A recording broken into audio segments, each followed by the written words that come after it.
बच्चों आज हम एक छोटे से टॉपिक को डिस्कस करने वाले हैं जिसको लेके हमें बहुत ज़्यादा कन्फ्यूजन होती है। जैसे सेल के भीतर क्रोमोसोम क्या है, डीएनए क्या है और जीन क्या है। अगर मैं आपको ये बोलूं कि डीएनए और क्रोमोसोम सेम है तो हो सकता है कि आप हैरान हो, लेकिन इसी चीज को आज हम अपने इस मॉडल के माध्यम से समझने जा रहे हैं। तो मेरे पास ये सेल का एक मॉडल है, आप देखेंगे इसके सेंटर में है न्यूक्लियस।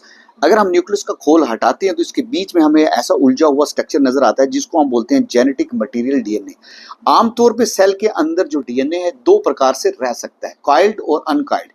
तो न्यूक्लियस के अंदर क्या पाया जाता है? डीएनए। और ये होता कैसे? हेलिकली कॉइल्ड, डबल स्ट्रैंडेड होता है। तो एक सेल के न्यूक्लियस के अंदर लगभग 2 मीटर के करीब डीएनए पाया जाता है और लगभग 6 फीट तक इसकी लेंथ जाती है। और इस छोटे से न्यूक्लियस के अंदर ये डीएनए अपने आप को कॉइल भी रखता है। अब डीएनए सेल के अंदर दोनों स्टेट में होता है। अगर डीएनए नॉर्मल एक्टिविटी कर रहा है तब ये अनकॉइल्ड स्टेट में रहेगा। हाँ जी, ये तब अनकॉइल्ड स्टेट में रहता है। इस प्रकार से ये रहता है। तो इस प्रकार से जब ये रहेगा तो ये क्या काम करवाना चाहेगा सेल के अंदर? ये सेल के अंदर कोई प्रोटीन बनवाना चाहेगा।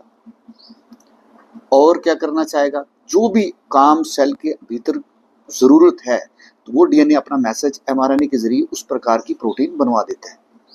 दूसरा, जब डीएनए को खुद से अपने जैसा डीएनए बनाना होता है तब भी ये अनकॉइल्ड स्टेट में ही बनता है। दूसरा आता है कि ये डीएनए कॉइल्ड कब होता है? जब सेल को डिवाइड होना होता है उस वक्त ये डीएनए अपने आप को कॉइल करना शुरू हो जाता है। जब ये अपने आप को कॉइल करता है, अब कॉइल कैसे करेगा? जब इसको कॉइल करना होता है तो ये खास किस्म की प्रोटीन जिसे हम बोलते हैं हिस्टोन प्रोटीन, उसके इर्द गिर्द अपने आप को ऐसे लपेटना शुरू हो जाएगा। जब डीएनए अपने आप को हिस्टोन प्रोटीन के इर्द गिर्द लपेटना शुरू हो जाएगा तब अब वो डीएनए क्या रूप ले लेता है? तब वो रूप ले लेता है क्रोमोसोम का।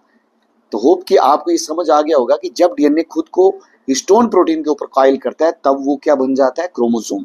और जब हम डीएनए का एक छोटा सा हिस्सा लेते हैं जो फंक्शनल हिस्सा होता है उसको हम बोलते हैं जीन।